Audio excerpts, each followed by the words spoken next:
बोलो सच्चे दरबार की जय। बोलो यशोदा मैया के लाल की जय। बोलो नंद बाबा के लाल की जय। बोलो वृंदावन बिहारी लाल की जय। बोलो श्यामा श्याम सुंदर की जय। बोलो मथुरा वृंदावन की जय। मेरे कान्हा के प्यारे भक्तों, इस संसार में भक्त और भगवान का प्रेम बहुत ही निश्चल और पवित्र है। अगर कोई भक्त सच्चे मन से, सच्ची भावना और सच्ची आस्था रखते हुए भगवान को साफ मन से पुकारता है तो उस भक्त की करुणामयी आवाज सुनकर स्वयं श्री नारायण दौड़े चले आते हैं और अपने भक्त की हर पीड़ा को हर लेते हैं। आज मैं जो चंदा नामक छोटी सी कन्या का प्रसंग आप लोगों के सामने लेकर आई हूँ, यह एक सच्ची घटना है। इस प्रसंग के जरिए हम सब यह जानेंगे कि किस प्रकार एक छोटी सी बच्ची की करुण वेदना सुनकर स्वयं श्री नारायण उससे साक्षात मिलने के लिए आए और सदा के लिए उसी के होकर रह गए। यह प्रसंग भक्त और भगवान के अटूट प्रेम और विश्वास का प्रतीक है। तो चलिए आज के प्रसंग की यहीं से शुरुआत करते हैं।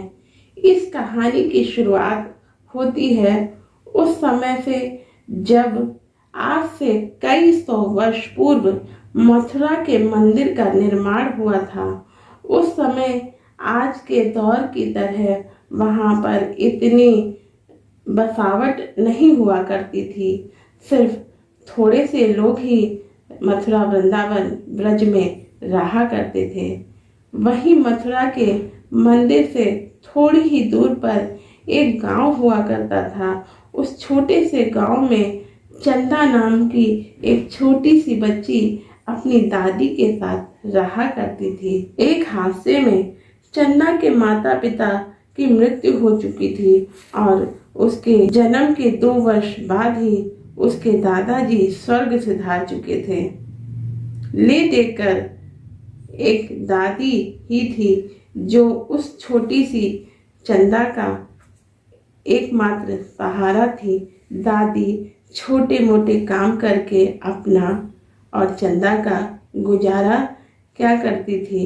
दोनों दादी पोती का जीवन निर्वाह थोड़े से पैसों में बहुत ही मुश्किल से हो पाता था, पर इसके बावजूद दादी अपनी पोती चंदा का ख्याल बहुत अच्छे से रखती थी।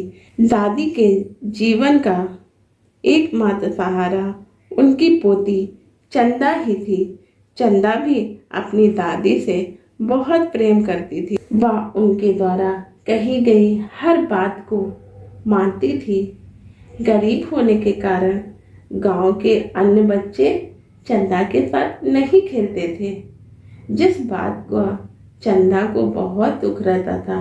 वह बार बार मायूस होकर जब घर को लौट कर आती थी तो वह अकेले में चुपचाप बैठकर बहुत रोती थी और अपनी दादी से यह कहा करती थी कि काश उसका कोई बड़ा भाई होता तो वह उसके साथ बहुत खेलती और अपने बड़े भाई की कही हुई हर बात को मानती, उनसे बहुत प्रेम करती, जिससे उसे कभी किसी की कमी महसूस नहीं होती। अपनी छोटी सी प्यारी सी गुड़िया को उदास देखकर दादी को अच्छा नहीं लगता था। जब उसके दादाजी जीवित थे तो वहाँ एक गांव के मेले से एक छोटे से लड्डू गोपाल जी की छवि अपने घर ले आए थे और रोज रोज की मायूसी को देखकर एक दिन दादी ने मजाक मजाक में छोटी सी बच्ची चंदा को यह समझाया, बेटी यह जो लड्डू गोपाल की छवि तुम देख रही हो, दरअसल यही तुम्हारे असली बड़े भाई हैं, क्योंकि यह तुम्हारे जन्म होने से पहले इस घर में आ गए थे, इसलिए यही तुम्हारे बड़े भाई हैं। आज से तुम इनसे अपने मन की सारी बातें क्या करो, इन्हीं के साथ खेला करो। चंदा, दादी की यह बात सुनकर चंदा के बाल मन ने यह स्वीकार कर लिया कि दादी जो कह रही हैं वह सच है, और आज से मैं इन्हें अपना बड़ा भाई मानूंगी। उस दिन के बाद से चंदा सारा दिन लड्डू गोपाल के सामने बैठकर घंटों बातें करने लगी। वह उनके इर्द गिर्द ही नाचती, घूमती, खेलती और अपना सारा समय उनके साथ ही व्यतीत करने लगी। इस तरह कुछ दिन बीत गए। एक बार चंदा गांव के मैदान में बैठी हुई थी तो उसने देखा कि गांव की दूसरी लड़कियां अपने अपने हाथों में सुंदर सुंदर राखियां लेकर जा रही थी। चंदा के पूछने पर उन लड़कियों ने बताया कि कल रक्षाबंधन का त्योहार है। ये राखियां वे अपने भाइयों के लिए लेकर जा रही हैं ताकि वे कल सुबह से अपने भाइयों की कलाइयों पे बांध सकें। पर इसी के साथ वे लड़कियां चंदा का ऐसा सवाल पूछने पर उसका मजाक उड़ाने लगती हैं कि आखिर यह सवाल क्यों पूछ रही है, उसका तो कोई भाई ही नहीं है, तो वह राखी खरीदकर क्या करेगी। सभी सहेलियों के चिढ़ाने पर चंदा रोते रोते अपने घर वापस चली आई और गोपाल जी के आगे बैठकर रोने लगी। उनसे कहने लगी, देखो बड़े भैया, मेरी यह सहेलियां मेरा किस प्रकार मजाक उड़ा रही हैं। उन सभी को यह लगता है कि मेरा कोई बड़ा भाई नहीं है, पर ये बात आप बहुत अच्छे से जानते हैं कि आप ही मेरे बड़े भाई हो। इसलिए उन सब की बात को गलत साबित करने के लिए आपको घर आकर राखी बंधवानी ही पड़ेगी। मैं आपको घर लेकर चलने के लिए जंगल में आ रही हूँ ताकि मैं आपको अपने साथ में वापस लेकर लौटूं। दादी ने एक बार मुझसे बताया था कि आप घने जंगल में निवास करते हो, तो इसलिए मैं आपको लेने के लिए जंगल में आ रही हूँ। इतना कहकर वह छोटी सी बच्ची बदहवास सी जंगल की ओर दौड़ने लगी। दौड़ते दौड़ते वह गांव की सीमा से बहुत आगे निकल गई और जंगल में प्रवेश कर गई। बिना चप्पल नंगे पांव पथरीली जमीन पे भागते भागते उसके नाजुक और कोमल पांव में छाले पड़ गए, पर उसकी रफ्तार कम नहीं हुई। इसी तरह बदहवास से भागते हुए बबूल का एक कांटा आकर उसके पांव में चुभ गया, जिससे उसको असहनीय पीड़ा हुई और उसके नाजुक पांव से रक्त का प्रवाह निकलने लगा। उसका पांव पूरी तरह से लहूलुहान हो गया और वह लड़खड़ाकर एक टीले पर गिर पड़ी। उसने जोर जोर से अपने बड़े भाई को आवाज लगाई, बड़े भैया, कहाँ हो आप। उसके आंसू थमने का नाम ही नहीं ले रहे थे और पैरों से बहते हुए रक्त का प्रवाह भी थमने का नाम नहीं ले रहा था।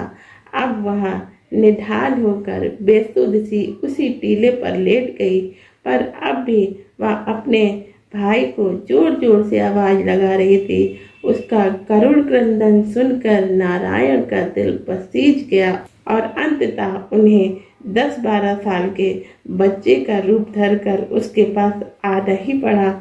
उसके पास पहुंचते ही नारायण ने उसके सिर पर प्यार से हाथ फेरा और उससे कहा, उठो चंदा, मैं तुम्हारा भाई आ गया, तुम्हारे सामने खड़ा हूँ। अपने सामने भाई को खड़ा देखकर चंदा के अंदर एक नई ऊर्जा का संचार हुआ। उसने फौरन आंखें खोल दी और अपने भाई से लिपट लिपट कर रोने लगी। उसकी नेत्रों से अश्रुओं की ऐसी निश्चल प्रेम धारा बह रही थी कि कान्हा के अंग वस्त्र तक भीग गए। कान्हा ने उसे बड़े प्रेम से अपनी गोद में बिठाया, उसे शांत करवाया और उसके पांव से बबूल का कांटा भी निकाल दिया। उन्होंने जैसे ही अपने हाथों से चंदा के पांव को फेरा, उसी समय तुरंत रक्त बहना बंद हो गया और उसके पांव पूरी तरह से ठीक हो गए कि मानो उसके पांव में कुछ हुआ ही नहीं था। जैसे कान्हा ने उसके सिर पर प्यार भरा हाथ फेरा तो उसके रास्ते की सारी थकान भी छूमंतर हो गई।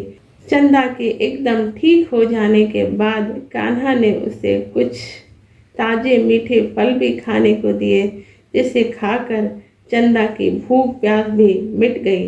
अब वह कान्हा से अपने साथ घर चलने की जिद करने लगी। तब कान्हा ने उसे बड़े ही प्यार से समझाया कि बहन, अभी तुम घर जाओ, कल रक्षाबंधन है, कल मैं तुमसे राखी बंधवाने के लिए घर जरूर आऊँगा। इतना कहकर कान्हा उसे प्यार से समझाते हुए, बातें करते हुए जंगल से बाहर तक छोड़ने के लिए आए और गांव के समीप तक पहुंचा दिया। उसके बाद चंदा खुशी से झूमते नाचते अपने घर पहुंची। आज उसकी खुशी का कोई ठिकाना ही नहीं था। उसके चेहरे की चमक देखते ही बनती थी। चंदा को इतना खुश दादी ने आज से पहले कभी नहीं देखा था, इसलिए चंदा से इसका कारण जानना चाहा। तो चंदा ने हंसते हंसते पूरा किस्सा दादी को कह सुना दिया। दादी को उसकी कही गई बात पर विश्वास तो नहीं हुआ, पर बच्चे का मन रखने के लिए उन्होंने भी उसकी इस बात पर प्रसन्नता जताई। चंदा ने अपनी दादी से कुछ पैसे लिए और भागकर बाजार से एक राखी और थोड़ी सी मिठाई खरीद लाई और बस उस कल सुबह का इंतज़ार था, जब उसका भाई सुबह होते ही उससे राखी बंधवाने के लिए घर आएगा। यही सपना देखते देखते वह सो गई। अगले दिन सुबह से ही वह तैयार होकर अपने घर के मुख्य द्वार पर बैठ गई। अपने भाई के आने की राह देखने लगी। तभी अचानक से उसकी नज़र दूर से आते अपने भाई पर पड़ी। वह दौड़कर अपने भाई से लिपट गई और उसे घर के अंदर ले आई। उसने भाई को टीका लगाया, राखी बांधी, मिठाई खिलाई और साथ में अपने भाई की आरती भी उतारी। दोनों भाई बहन बहुत देर तक एक दूसरे से बात करते रहे। जब अंधेरा होने को आया तो कान्हा ने वहां से चलने की इच्छा जताई। भाई के जाने की बात सुनकर चंदा फिर से उदास हो गई। उनसे ना जाने की विनती करने लगी, पर कान्हा ने उसे समझाया कि मेरी बहन, तुम उदास मत हो। जब भी तुम मुझे सच्चे मन से पुकारोगी, मैं तुम्हारी एक आवाज पे दौड़ा चला आऊँगा। इतना कहकर कान्हा जी वहाँ से चले गए। चंदा खड़े खड़े देखती ही रह गई। अब वह घर के भीतर कान्हा की छवि के सामने आकर बैठ गई और जोर जोर से रोने लगी। रोते रोते उसकी नज़र जब कान्हा की छवि पर पड़ी तो उसने देखा कि उनकी कलाई पर वही राखी बंधी हुई है जो कुछ देर पहले उसने अपने भाई को बांधी थी। यह चमत्कार देखकर दादी और पोती दोनों को अपनी आंखों पर विश्वास ही नहीं हुआ। अब दादी को भी यह बात समझ में आ गई कि स्वयं श्री कृष्ण नन्ही सी बच्ची की जिद के आगे हार गए और बच्ची का मन रखने के लिए वह स्वयं उनके द्वार पर आए। सच्चाई का पता चलते ही चंदा के साथ साथ अब दादी भी कान्हा की छवि के आगे बैठकर उनको सच्चे मन से पुकारने लगी।